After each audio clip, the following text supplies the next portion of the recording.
Dream big. There's no other option. Channel PK Town. Right here. We good? We Googled Amir K. This is the first image that pops up. Look at this Dude.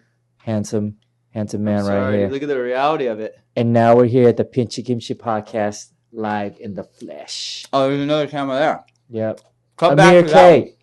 PK. What's up, brother? one. Amir and PK. Yeah, man. How you doing? You look great, man. Nice hat. I haven't Thanks, seen you dude. like in a suit. This looks good. I come straight from work. It sucks. What do you drive, a limo? I'm kidding. Exactly. Pretty much. I'm a recruiter, man. Oh, dope. Help people find jobs if you know anybody needs a job. like that, like professional recruiter. Yeah, I do recruiting and then do stand up at night. I got 3 kids. I know do about- weddings I'm on the sorry. weekend. I'm friggin' dying right now. Dude, that's good though. Cheers. But you keep busy. Cheers. Thank you for the beer. Thanks for coming through. Love you, man. Yeah, man. I see. Wait, you just performed with some big spots I saw on your socials. Oh, Where were we at? I did. I That's apologize okay. if I'm eating. No, all good. Theater, right? We did the Kennedy Center. Right in DC, right? That's The in big DC. one. Big one, dude. It's like a With who? concert hall You with and- Maz. It was his show. I was just featuring, and then Omid Singh was opened the show. It was great. Fucking awesome, dude. 2,400 people sold out. That's funny. I ran into this really hot Persian girl, and you're Persian, right? Yeah. I throw out your name. Yeah. And Maz, and it's always you, Maz, Max, and Sure. they all Right. know you. Oh, no way. But not just this time. Every time I meet a hot Persian girl, You're kidding. they know That's you. so cool. Yep. I never see these girls. Must be nice. Well, so what's up, dude? How's life? That's good. The chicken is hot. Hey, man. I apologize, man. This is so No, rude. dude, it's not rude at all. I didn't It's know- better. It's better because before we used to do it without. That's why I bring beer. Oh, it's cool. You have 'Cause something then to it would do. be like awkward. yeah, and, yeah. You have know, something to do and they, stuff. they say that at a party, the best thing to do is just put drinks in everybody's hand. No way. Because then the volume. Socialize? Of the room, well, the volume of the room just automatically goes up. Because when people, that's why a lot of people smoke Sure. because they don't know what to do with their hands. Is that true? I think so. Yeah. No, like in class when I was a kid, like I'd always, when like the noise would spike up all of a sudden. Do you ever remember that? I would try to create that. I'd go, yeah, but and then you do that, and then somebody else, whoever's talking, will talk a little louder, and then And then it gets loud. and the whole room just you fucking can just control the whole room from the back of the room too, like at Laugh Factory. yeah. You can. If you start laughing you back start there, laughing, oh, dude, yeah, it's totally yeah, contagious. Are we getting picked up on these mics? Yeah, we okay? get picked up. It's pretty sensitive. Is it okay? So I'm like keep leaning in, but Yeah. okay, great. I want to go back. So here's we'll go back to your timeline. So we really get to know you. But Mhm. for me, I remember I was in K-Town, like I think it was like 5-6 years ago, Mhm. and I had heard about you, about this guy Amir K. He's Mhm. blowing up. He's doing his thing, and then you walked into K-Town at this one. Back in the day, it was this Bohemian. It's a bar called Bohemian. I remember that. Yeah, It's I like remember that when we first actually was- met It's like the Hooters of K-Town. Oh, right. All these like hot with the bartender chicks girls. that just cruise around. I don't know why I was there as a married man, but I just happened to do business meetings there. Whatever. I think you were with. It was when Jake and what's his name came over from Jake? Indonesia, right? Oh yeah, The guy's- yeah. He's yeah. Did you ever do that? I didn't. No, I was Oh, supposed to, and then the shit fell apart. But So you came through, and then you're cool, you're mad cool, talk to you, and then I didn't see you for a while, Mhm. and then you have this kind of persona aura as like cool, cool cat, whatever, and then I saw you for the first time here at Laugh Factory, Mhm. and you did this one. It's one fucking bit that just made me love you, man, because I just everybody has their own style, right. and then you were like, just out of nowhere. I mean, you improv really well a lot too, but Thanks, you were dude. like, yeah, I bet you there's no one in the world. Like, you said something like there's billions of people in the world. There's no one in the world doing this move right now, and you fucking jumped up and did like a split kick and a weird fucking move. It was cracked me up. Dude. That's awesome. Yeah, I so love that when someone has a memory of the thing. That Because way- that means like, okay, cool, they fucking remembered me at least. Whatever. Even if it's a fan or not a fan, but like an audience member. It changed everything because you're willing to just I like to take risks. fuck around. Dude. Well, just Yeah. be fucking make fun of yourself. And is totally different. Totally different from what I thought, because I thought you were coming. Oh, like try to be cool, dude. I learned early, Yeah. dude. Trying to be cool on stage is not the look, bro. Yeah. It's like so dumb because like we're all fucking dorks. Well, that's why I hate, like, so I've been coming here after work for the past 2 months Mm-hmm. in a suit, and just literally, like, right after work, I just Jamie bounce- probably loves it though. 'cause- Jamie fucking loves it, dude. He loves it. this is your look. You know who doesn't like it? Frasier. No, yeah, well, because I fucking went that's into his Frasier the style, next bro. show. He's like, "Hey, man, what's going on?" PK, I'm you like, know what's trying going to on? take there? over the 10. I'm like, God, And so, Oh, I see what he's thinking. Nah, Frasier's really cool. Because you've been hosting the 8 for a long Dude, time. I've been hosting the 8. That's for dope. That's a good spot. a long time, man. You're good at it, dude. You like get the room going. Thanks. Because Well, I've been on the show before. Thanks. I've been rebuked, so I've been picking up the energy. You'll Mhm. see tonight. Oh, no, I just don't like the whole like, "Hey guys, welcome." But It's as so a hard to host a- No, you got to do it Mhm. sometimes. You just gotta like, Dude, you're the most crucial part of the show. gotta bring the. And you know, in energy. Canada, they have like the best guy hosting the show. Like Oh, in really? Canada, like That's on the why show, like they Russell- always Russell have the hosts best a lot, guy huh? because it fucking is so important. And some clubs still do, you know, Yeah. because it drives the show. If the host isn't good, and dude, there's some like, you know, and then usually they'll put like an inexperienced comic as a host somewhere And else. So they they need to don't. have, here they don't. Like they always have seasoned Yeah, ass yeah. Frasier. They'll have you. They have like always great hosts. The coffee shop host or the cafe host is the one that always says your name first and then the credits. Yeah, yeah. When they go, we got PK coming out, and then you know, this guy, and then they forget who the fuck you are before you. Amir K. By the way, he. that's yeah, funny. Yeah. I don't give a shit anymore. I used to be like, dude, you got to say my name last. Yeah. But so I've been noticing even here when you come out like this, immediately guys in the audience are like, "Man, I guess it's like if a female comedian is dressed up." Yeah, because I'll typically, not that I do what I wear whatever the fuck I want to wear. Yeah. Like if I do a corporate gig, I might dress up because Yeah. you know they're paying me whatever. I'm not gonna look like a fucking Yeah. guy with a sweater and a homeless guy, not Yeah. wear a hat maybe, you know. Yeah. And then it's all, but dude, that perception, that 30 seconds when they first see you, if they don't know you, Yep. they make up their decision about you right away. Right away. They go, oh, this guy fucking thinks. What does he think he is? What is he, like one of those throwback guys? You know.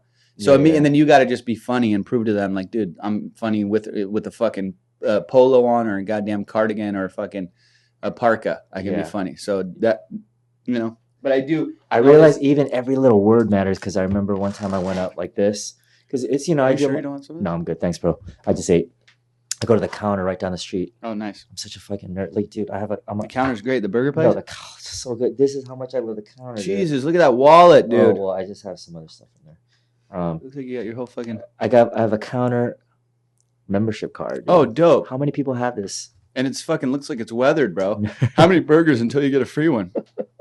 I'll give you $5. Come on, guys. Those are the jokes. So yeah, man. What have you been up to? Same shit. Did you go there today? Counter? Mhm. I just went there right before. I thought you were at Taco Love.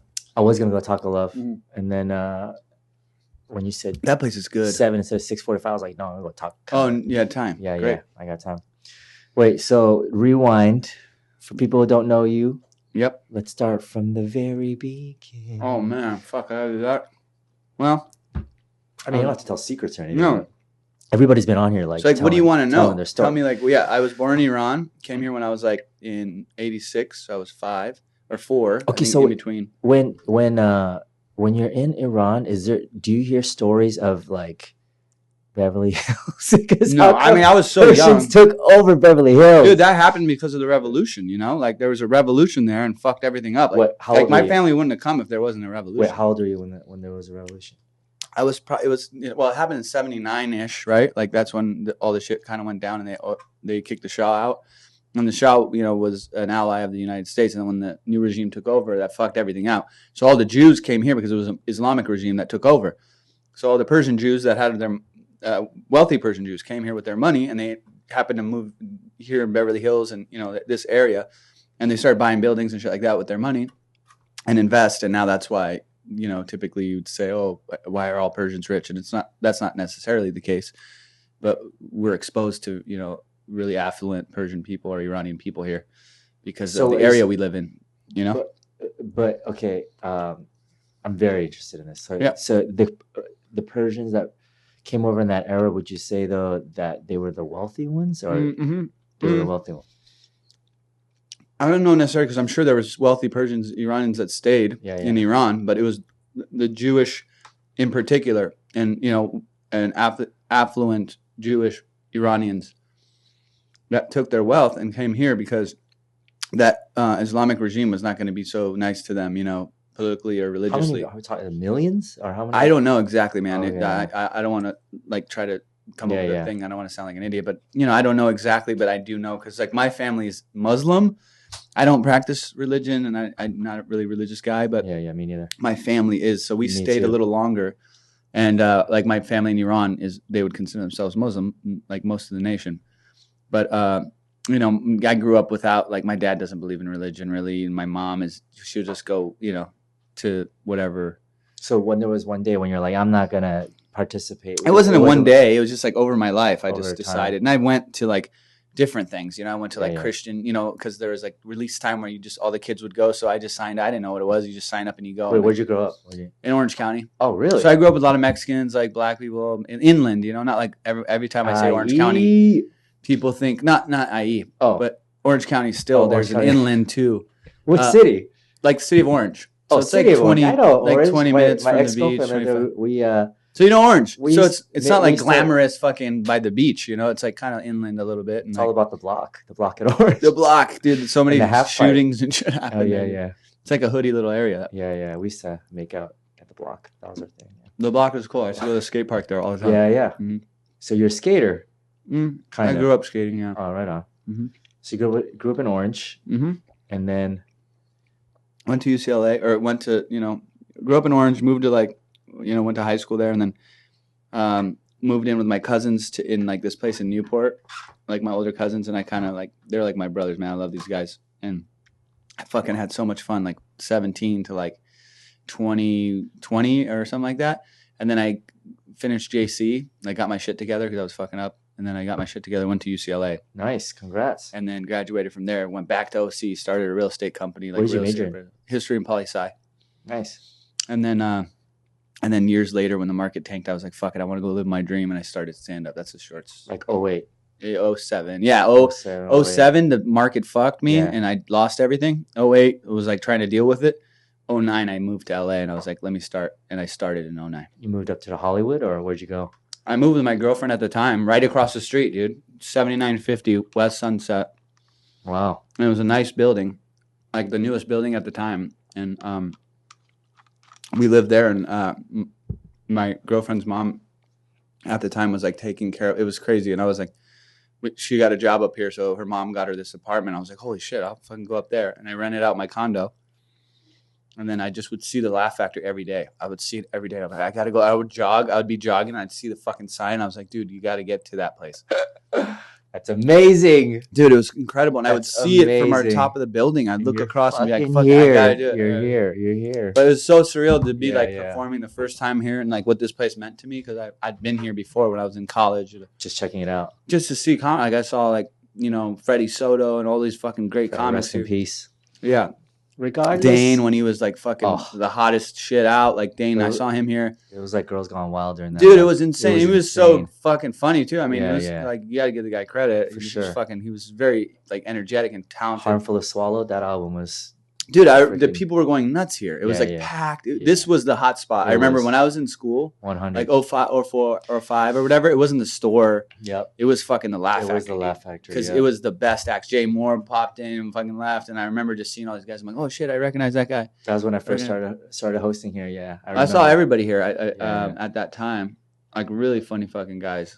So did you go to the open mic here? How did you? No, I didn't go to the open mic. I did a couple open mics when I was 18, and then I didn't do it, dude, because my dad was so. I've told this story so many fucking times it gets like kind of boring for me to tell, but I'll tell it to you.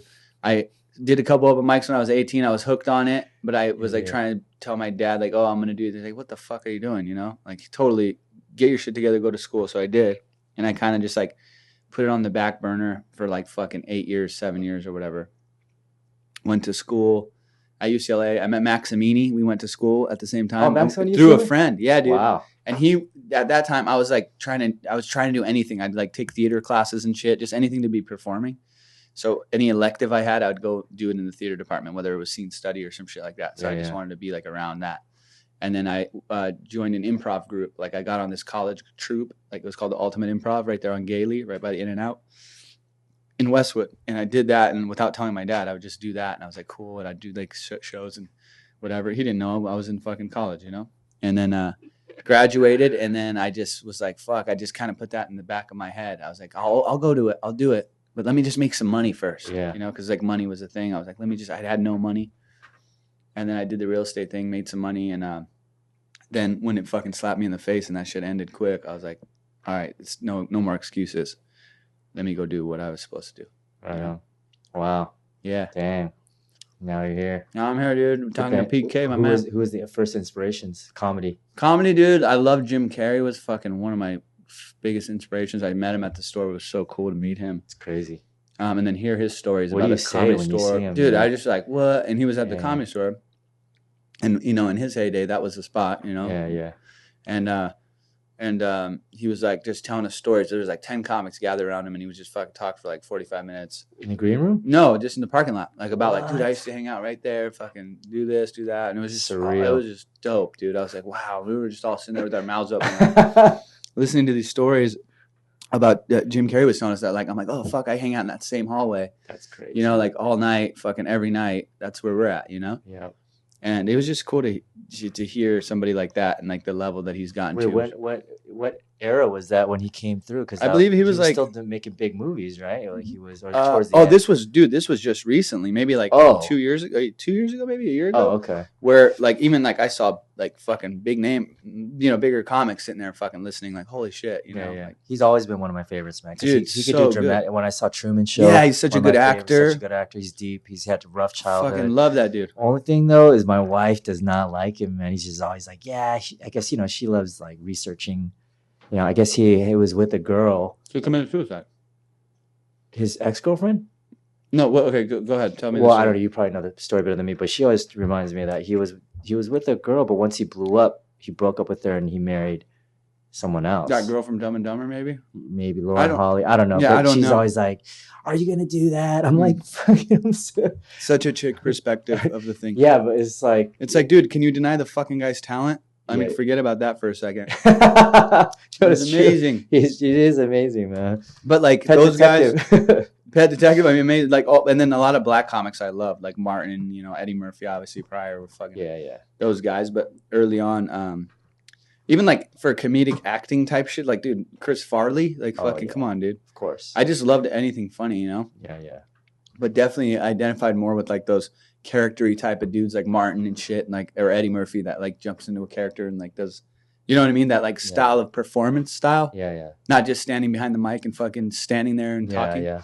Like San Francisco, they're kind of known for that, and they kind of look down on like too much energy. on if you move around and stuff. I think I don't mind both styles. If you're good at one, you're good. you know, if as long as you're true to yourself, you're good. Shit, it's about making people laugh. You know, Mhm, yeah. mhm. So, I mean, a lot of that comes from pain too. You know, Sure. like Chris Farley, people could say he's just physical comic, but he had a lot of pain. Like issues with his weight Yeah, stuff, yeah, like just so dealing with identity shit. and, like, he's putting himself out there so other people could laugh. You Right. know? It's like people don't realize that. So Mhm. like when people say like, oh, you know, the guy moves around too much. Fuck you, dude. Like, what are you talking I think, about? dude, It's like with if stand-up- you're funny, you say that fine. But if you're not funny, you're saying that. Then what the hell are you talking about? yeah, it's like, like fuck you, dude. It's Yeah. like also if you're standing. I mean, not that like some you can watch some guys like that just stand there and are fucking amazing writers. Yeah. And I think that's amazing. That's a great attribute too, to be able to write such a good joke that you don't need to fucking move. You know, I might get away with some shit just because I do a funny movement, and that's funny to some people. But that's Yeah. comedy is what is funny. Yeah. You know, and if I can hit your senses, all of them at once, you're fucking hearing, your visual. Yeah. You know, like whatever. Like I think that's cool. I think Neil Brennan was telling me one time. He said, "Hey, you should really move around more." He told me that, and then And Neil wasn't a guy that moved and around he's a like, lot. he goes, all I did was In the beginning. adding walking around.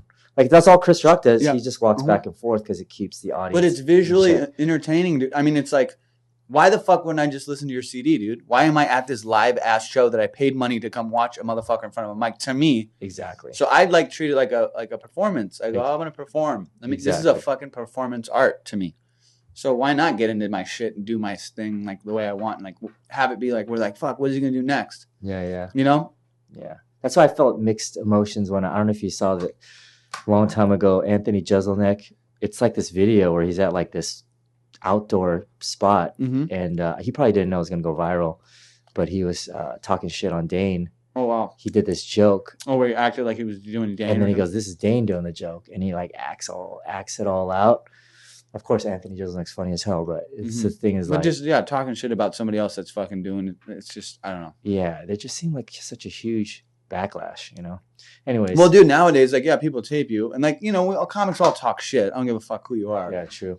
All in text groups and this, that, and they don't give a fuck. We just joke around, but it's like, Yeah, you know, you make fun of everyone. They make fun of me, and I make fun of them. Yeah. But as long as you stay focused and you're doing what you do, Yep. and you don't need to fucking worry about what if your opinion of me is none of my business. That's like that old saying or whatever the fuck it is. Like, why do I care what you think of me, man? If I can sleep at night, I can sleep at night. If I love doing what I do, I'm gonna do it. That's the hardest part for me because growing up, I'm a preacher's kid. My dad had a big church, like 3,000 people. So you're always like, you know, my mom's like, oh, what is this person gonna say about our family? Dude, that's Iranian culture. You have It's to shame. all- It's it's like shame. it's all, dude. You don't bring shame to the family, Buddy, it's And we have an expression. It's called khajalat bekesh, or like, you know, aren't you fucking embarrassed? It's Yeah. like, dude, what are you doing? Like, take some shame. Like, what the fuck, you know? Like, don't. That's why when I was touring with Moz for the first couple of years, it's like getting over that idea of like looking at all my parents in a billion of my parents in the audience judging my.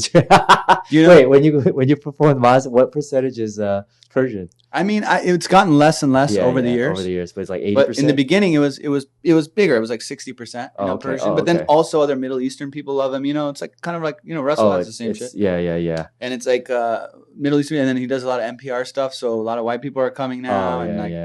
And he did that TED Talks. Dude, he's funny. I mean, if you watch him, he's funny across the board. So. Moss is And the fucking amazing. nicest dude in the world, dude. That guy Such a good guy. helped me so much. Just putting me in front of all these different audiences that I wouldn't normally be in front of, you know? Yeah. Even that, and then winning over like the younger, like Iranian Americans and Middle Eastern Americans that relate to my life, you know? Like they grew up here.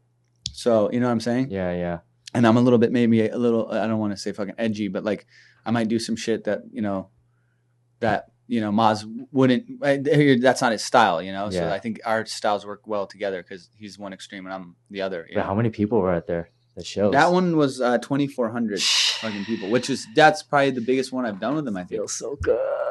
It was cool, but it was like once in a while, but it just feels so good. I Yeah. opened for Felipe in front of it. Was like at Irvine. Yeah, every show was 500. Fuck yeah. So it was, you know, by the end of the weekend, it was like 2,500 That's people. incredible. You know, like, and then you're in front of that many people. and it's loud. Yep. And it's like, you know, I'm used to hosting, but when I'm doing 15, 20 minutes right before it, I'm like, just feels so good, man. I'm like, this is why.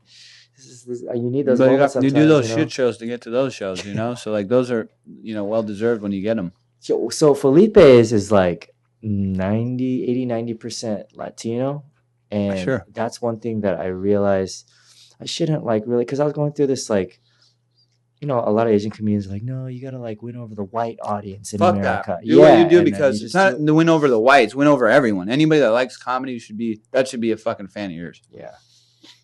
But I think for Asian Americans, like is there a big Asian like American comedian other than like, you know, like the Bobby? Of course, Margaret Cho. Margaret Cho, sure. But she also has, like, you know, huge gay following. And she just has a huge following, you know. Right. And then Bobby doesn't really. So in terms of like, it's funny because Henry Cho in the South, Tennessee, if you see a special, it's 2,000 white people. No, he grew up in the South. See, and then you know, like the Kims. Because Asian, I don't think like it's like just like Middle Eastern people, it's not in our cultures. You know, comedy not and that comedy. No, yeah, and that fucking that. First of all, that art form is not like in Iran. What the fuck? You're telling? What are you doing? So they don't have stand-up comedy. No. Right. I mean, not maybe now it's starting to emerge. And in Korea, even if you try to do it, it's so controlled. It's controlled, and it's also you got to watch what you say because it's not very openly, you know, free fucking freedom of speech type shit where you can just say whatever you want. Even like doing comedy in the Middle East, like Dubai or, you know, Qatar or some shit. They're like, hey, watch, you know, you got to, and I just don't like this. Right? And there's big acts that don't go, like Chris Rock. I heard, I don't know if it's true or not. He won't go to Dubai. I don't care what the money is because like they won't let him say whatever. Or, like they wanted to censor him at some point. I heard this story. I could be wrong, but I felt that way even going there because I felt like I was tiptoeing on some sort of fucking line that I perform over there. Yeah. Did they give you rules? They did. They were like, well, and also I was my first time there. The very first time I went there. I didn't want to like fuck up the promoters thing. You know, it's like poor guy's livelihood. I'm not going to go there just because I want to be fucking a superhero. And it's my first time there. I'm not going to go and be like, fuck this, fuck that. You know, I did Singapore. They gave me rules. And then it's not cool. I felt the same way. I'm like, I mentioned it. I go up and I said, you know, they told me this shit. Yeah. I didn't want to make it a scene, but I go, you know, they told me and I just don't like it. I like to paint with all the colors. If you tell me I can't use blue, my painting's not going to be that cool. Yeah. And then I think they understood what the fuck I was talking about. Yeah, And they're like, yeah, oh, yeah. cool. And they wanted me to get dirty and raw or whatever. Not dirty, but like, you know, cut loose. But you feel a little shackled when you're trying to, you know, do some shit in some confines of like the room you're in, and there's the fucking Secret Service is standing right there. Yeah. And you don't know if they're going to shut the show down or like go fucking cut the promoter's arm off. You That know? just shows how powerful stand-up comedy is and Mhm. why America's the leader. Like, you know, Sure. because you're just, even though it's not 100% free. It's like, you know, I mean, it's mostly just the free. PC. You can say whatever can- you want, yeah, but there's yeah. gonna be repercussions to Yeah, be paid that's what I'm because there'll be you might not play a fucking club again because you said some crazy shit. Yeah, in terms of that, but in terms of it's probably the most free speech country Sure. in the world. you know? Absolutely. Yeah, like in terms of what you're allowed to say. Mm-hmm. Yeah. So, you know, you're talking about the paintbrush. Did Maz ever tell you this one illustration? He said, there's never a wasted set because every time you go on stage, you... Break down he says a brick. You take a brick off. He says there's No, the one they told me is right here. He goes, yeah, it's like you're throwing paint on a canvas and you don't... It just looks like splatter, right? But Yeah. then every year you're in comedy, you back up from the canvas. And you see more and more. And then you see the full picture. I'm like, There's so many analogies, bro. But he It's said it like in a like fucking such tree. a kung fu way Yeah, to me. yeah. All of a sudden, I was like, "Oh, you're right." That's dope. And then he Yeah, made yeah. you hold a hot fucking rock for 30 minutes. Like, you gotta hold it like the mic. There's so many analogies and shit like that, dude. Yeah, You know, yeah. I mean, that's one. And then I was talking about, I don't know if we were talking about this in a green room or some shit, Maz and I, but like how, like those years you have, like you start comedy and there's a huge brick wall in front of you. You know how there's usually one behind you, but there's one fucking in front of you too because you're performing like this guy that you're not. And then slowly every set you do, you take a brick off that fucking wall in front of you. Wow. And you keep taking it and you keep taking it until it's just fucking you. And that's That's so it. true. It's just you. And Fucking the audience. deep right there. You see that, young comics? That was See? it right there. But that's true. There's so many analogies like comedy in that, and as far as the first years of getting comfortable on stage to be yourself. That is so true. That's I remember, even though you know, I'm mad that Joe Coy you told me you're gonna take me with you, but you still haven't. I remember I still hang with him, right? But then the one thing I do, I don't know if Joe watches this. Joe, you watching this? he's guaranteed he's not gonna watch this. You watching this, Joe? Or All you fucking 2,000 selling- people that are watching it. But Yeah. I remember, you know, I sang with Joe a lot. But one Joe's thing cool. I like I'm never that. gonna forget is as he was blowing up, he took me to this one audition, and he was about to get a pilot for a show. Mhm. And so, like, you know, I did like whatever I could. I only had like a few characters. I did whatever, right? And I sucked ass. And then the lady who was really nice about it, she could have been a bitch. I've seen Hollywood types. Yep. She seemed like this Jewish lady, and she was just like, you know what? I'll never forget it. She looks straight at me. She goes, maybe you need to come back like when you know who you are. Damn. Oh yeah. So that was like a.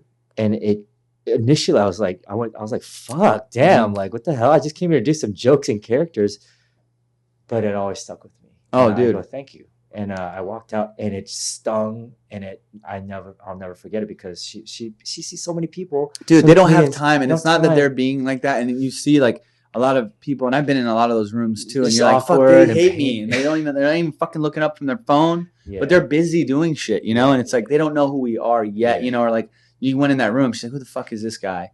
But And then you got to blow their pants off. You got to make them go, oh, look up from their phone and be like, Yeah. dude, this is the guy. And maybe at that time you weren't ready, which she I wasn't wasn't lying ready. to you. No, I And wasn't ready. the worst thing you could do is like encourage like some bullshit, or, you know, like encourage Totally. mediocrity, or encourage, 100. you know, it's not like fucking, this is life, dude. This ain't no fair play shit. Like where, oh, that was, even though some Totally. casting directors like, you'll leave though, but that was great. That was Yeah. great. When you know you fucking ate a dick. yeah. But And yeah, so- dude, those but it's those because- moments stick with you for But sure. what I also remember is because she said it in a cool way. Mhm. Because I had someone else in front of me, and it was a judge for Last Comic Standing. I'll just keep it nameless, and she's a fucking bitch. Oh, I'm always gonna. I did it, and then you know, one of the judges who passed away, rest in peace, love him forever. He was like, "Man, you got potential," and then the other girl goes, Oh, this was Last Comic Standing? "Yeah, this was a long time ago." And Oh, she this goes- I know who it is. she goes- Natasha Leggero. yeah, Yeah. pretty much. She There you goes, go. "Really?" To Greg Giraldo. Oh wow. And I go, "What the fuck?" Because I had hosted and brought her up. But I think that they, in lot. their defense, I think that they were, I mean, she's because trying I to don't be Simon personally know, Cowlish I don't and personally know them, and I think maybe they told them that, you know, like you got to be this. You got to way, be, yeah, totally. or get them to be upset. I don't know. Fuck, I don't know. Of course, yeah, or maybe yeah. they were like, dude, you got to do this, so they, react. So we get a reaction of them, like, and then they would make those tapes of people fucking eating it. Totally. And so maybe that was it. So I wouldn't think of that. I it was whatever. But that was so fucking dumb. I think I waited in line. It was like I was like 6 months in comedy, and I was like, I'm gonna go. You waited? We waited in line like for how long? like 5 in the morning. Me and Gerard was in that line. Gerard Carmichael. No way. Yes, dude. And then how long did you wait? And Tony Baker and I remember us all. You guys didn't get a set time? I think we did. Some of us Rita gave us, like, came and grabbed us out of the line because she knew we were just the guys that would do the mics and shit. And Rita from the Improv would come in and be like, oh, okay, you can go. And I remember she got me and Tony, I think, the last to get in. And it was the worst experience. Like you said, like, they didn't give a fuck. Yeah. I was just pissed because at Long Beach Laugh Factory, I had brought up Natasha multiple times, and we had we like talked. I didn't even know. I was so green that I didn't know anybody. So I didn't even TV, know. Like, I was like, what the hell? This TV game fucks you up because then you go home, you're like, what was that about? Like, you put so much hope, and then you don't want to think that it's like, okay, that's cool. And then you watch the show and you're like, wow, there's a lot of people that just started on the show. Dude, like, I just did it for no reason, fuck, dude. I mean, I don't even want to get into that, but it's like, I don't know, man. If I had to do it again, that type of thing isn't, Yeah. It's just to get more exposure. It's not, it's just like, yeah, dude, for right now, I mean, and it helps you get faster to But I've totally learned, like, I've done those now. And it's like, I did early in my career. I'm still new in this fucking game. And in the big picture, I'm brand new, dude. 7 years ain't shit. Right now, you're killing it too. So not even I'm killing it. It's like I got work to do. In another 7 years. In terms of being in 7 years. Oh, thanks. There's a lot of people. They're done. I mean, dude, if you're done, this ain't like, then it's not that type of game. It's like, dude, you can be in here for 30 years. You never know what the fuck's gonna happen. I'm happy and fortunate, but I'm still moving to get to the next level. You know what I'm always appreciative of, like, it's the Laugh Factory YouTube channel, man. Yeah, people underestimate that, dude. No, it's there's bits on there that people yell out because it's got the video's got yours, 1 million hits. I've watched a lot of yours, man. Your Time Warner Cable shit is hilarious, dude. And then there's shit that, like, Tony Rock did, just a story, the whitest thing ever. Dude, I would rather do shit that I've never done before, and some of that, like, I don't ever do the Time Warner thing again. I was just like working it out for a week, and I'm like, fuck this. Like, I don't know if this is... I went to Tony. I was like, hey, you know that your thing's at 1.2 million views, and he didn't know. He was like, what? Yeah. He's like, I'm like, yeah, because he's too busy. Totally. I got a couple of them like that. If you think about it, back in the day, if you had a Comedy Central special that 1 million people saw, that's pretty damn good. Sure. So that's how crazy YouTube is. It's like, dude, it's better than powerful. Some TV, I'd say. Like, if you do something and it goes super viral, like, people will fucking see that more so than if you did the Tonight Show now or Jimmy Kimmel. The young people too. Sure. And I mean, late night talk shows used to change your life, but now it's totally, you do it, no one sees it. Like, I got this fucking Comedy Central thing coming out. I don't know. They only see it if you can get that clip online. Yeah, then you got to get that clip and make it a fucking meme on it, like, when this happens to that guy, and then you just do your short version. Yeah, dude, it's fucked up, but you gotta adapt, I guess. I don't know. I just want to be funny, man, and just go on stage and fucking be funny. I don't care about. So like, do you? I had this talk with a bunch of different comedians, like. Some comedians write physically. I write on stage. I used to. Some comedians type. Yep. But you write. So you don't write. You don't. No, I don't. I mean, I do, like, a premise. I'll be like, all right, I like this, or I'll be riffing with my friends, and I'll be like, oh, this is a funny joke. I might take that to the stage. I'll take this to the stage, and then I'll take it to the stage and work it out. Or if an experience that I had, I'll, like, just remember, oh, okay, I did this. I went to this place, and this should happen. Let me try to talk it out. When you say work it out, though, like, not Friday night at the Laugh Factory, though, right? No. Yeah. I don't mind. I know if Jamie watched, she'd probably be like, what the fuck, buddy, but, like, if you're funny, I think it just comes out anyway. I can tell a story and it'll be funny, eventually. Yeah. Might not be the most fucking sharp and honed bit, but it will be funny. I definitely think you're way better at telling stories than I do, because if I just went up there and told a story, you wouldn't know where no, people would be like, fucking say something funny, man. Yeah, no, and that's the thing. If you're also not, I mean, I'm not saying you're not uncomfortable, but early on I was uncomfortable in the silence sometimes, so it would be hard for me to just take someone to the stage, because I'd be definitely horrified of, like, if no one's laughing, you go, oh, all right, and then I would just be like, come on, look at me, like, really quickly, and I would compensate by, like, doing some crazy thing or, like, a movement or, like, a crazy voice, and you could. I learned that early on, and then I was like, fuck that, I want to be just good, and then. When I started to get comfortable, I was like me at a party with my friends telling a story, which I would do since I was fucking 10. You know what I mean? I'd be just telling funny shit to my family or friends or whatever. That's not easy though. But then no, a but lot you of people get that are there. good at stories. But then I know, but you're in you're a real life? stand-up comedian, so a lot of people are good at telling stories. Just eat dick. on Sometimes it stage, doesn't yeah. translate. Yeah, no, Yeah. they don't know how to make it funny. They think it's like you're just at a, in the corner of a room, but Right. it's a whole different atmosphere. There's a bunch of strangers. Well, there's a lot more expected of you, when you're on a fucking stage with a brick wall behind you. Even with you the know? story, there's timing. Mhm. There's There's definitely- timing, and I think over the years, I think in Steve Martin's book, Born Standing Up or whatever. I read it. Yeah, Amazing. There's like some passage in there where he's like, dude, you'll learn everything you learn in your life growing up as a kid. You're gonna apply when you become a So stand-up. true. And Seinfeld said every bit that you write, Mhm. if you have a show eventually, you're going to use It'll work in there. everything, everything. Right. So it's all like a path. But I admire you guys that don't. I have to type it out. Yeah, and that's not bad. I have to type There's it out. different styles, but Yeah. for me, I like it to be looser. Yeah. You know what I mean? Than just because if I write it out specifically word for word, and early on I used to like word for word, I would go up and just stay within that the confine of that bit that I wrote, Yep. and it wouldn't grow or get anywhere else. And I Yeah. would rarely take a risk to do it any different. Now when I just take the premise and I go, all right, let me try it this way. So I know where the every time you beats tweak are. it a little bit. Yeah, I know, or I don't tweak it, or maybe sometimes I'll do it. It's worse than the last time I did it, but I tried something new, and then I'll tweak the bit a That's little why I bit. love stand up, man. You can fuck with it. style. It's Well, like- it's because Seinfeld's like every word matters. So Oh, yeah. once he gets it to a certain point, He's that's so meticulous and honed, Meticulous. and it's like But then it's like a you- sculpture. Dalia. I remember asking Dane a long time ago, right outside. I go, "Do you write it?" And he goes, "Nah." He's like, "I just go and I just keep Yeah. going up on stage." But it's like that's Yeah. when you can tell like a funny person, dude. To me, like Just even when like naturally Chris funny, is a yeah. funny fucking Funny guy. Like you person, talk yeah, to him outside of it, he's Yeah, a funny dude. Yeah. Or like in a text, he's fucking funny. It's like you can tell when somebody's funny and when they're just like. Just they have to. Be, Yeah, they have to. And there's some Yeah. guys that are super cerebral that Yeah, like yeah. if they write, they're fucking hilarious. But you sit down with them and it's like, what the fuck is this guy? Why does he do comedy? Yeah. But you can't knock it. It's like we're Yeah, all yeah. different. Yeah. You know? There's different styles. Sometimes, I mean, I admire that shit. I like if I could sit down and write a whole fucking hour or just sit down. And if I wanted to, I think I could. I don't know if it'd be as good as some of these prolific writers. Well, I'm wondering if, like for example, like Greg Fitzsimmons, right? Mhm. He has these like really deep thoughts. I just wonder. I want to ask him like if he literally, physically, I'm sure at some point writes it out. he's like, I don't know. Some guys bullet point the shit out of stuff like I do. Like I'll in my phone. If you go look at my phone, it looks like fucking like some do sort you of do code. voice memos? I used to. Yeah. There's Yeah, a yeah. couple voicemail, but more so I'll do like the bullet points of the bit. Like Yeah, there's yeah. this happens and then this and then that. And then I have like, I don't know how many fucking new jokes, notes I have in my iPhone. Yeah, Like it yeah. says new jokes and I'll do that. And there's like 1,000. Me too. I got so many. Yeah, that ideas. sometimes I don't work on them, and then I Yeah, have yeah. my hour, and then I sometimes will add something. Sometimes I'll forget a bit for like fucking a year.